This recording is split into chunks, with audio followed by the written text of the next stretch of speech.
আসসালামু আলাইকুম এভরিওয়ান। এই যে সজনে গাছের মধ্যে ভিতরে মধুর বাসা, মৌমাছির বাসা। ভাইয়ের নাম কি জানো? হায়দার রহমান। হায়দার ভাই এই যে চাক সে মৌমাছি বের করছে কাজ খুঁড়ে। এই যে দেখা যাক মৌমাছির চাক আছে কিনা। হায়দার ভাই তো বলছে যে বলছে গাছের ভিতরে মৌমাছির চাক, দেখা যাক বের হয় কিনা। শাক বড় শাক,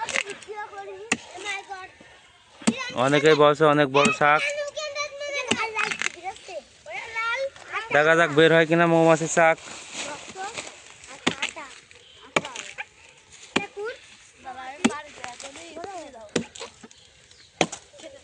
এবার নিয়ে আসেন ক্যামেরা আপনার।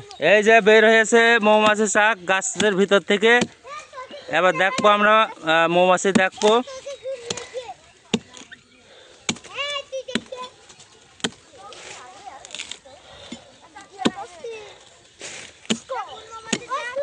ওই দেখেন, ওই যে শাক, এই যে সব মোচা, বহুত মোচা, বহুত অনেক বড় অনেক বড়। হাতে কামড়াবে না তো? না, ওই যে দেখা যাচ্ছে, দেখা যাচ্ছে, বোঝা যাচ্ছে না তো? বোঝা তো যাবে, বোঝা যাবে না মানে বহুত বড় আদমি হয়। হুম, বহুত বড়। অনেক বড় শাক। আর একটু ইয়ে করেন।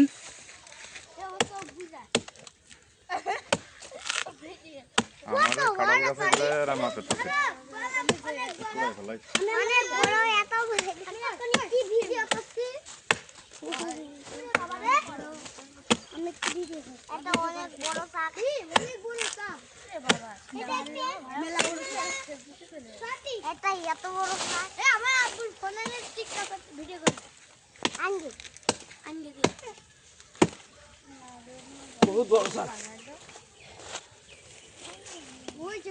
বহুত বড়, বহুত বড়। এই যে বেরিয়েছে, দেখে আবার কামড়ায় না, কামড়াবে না। ধর মারবো। আদমি, হ্যাঁ মধু পড়ছে, হ্যাঁ রে, মধু পড়ছে টপ টপ করে। মধু পড়ছে, খুব বড় শাক। আস্তে শাকে আবার ঘা মারলি বলে ওরা। এই যে মৌমাছি উড়া শুরু করে দিয়েছে, না জানি গায়ে এসে কামড়ায় কিনা। এই কামড়াবে না তো হায়দার ভাই? না, কামড়াবে না, দৌড় মারবো। কোথাও যাওয়া লাগবে না।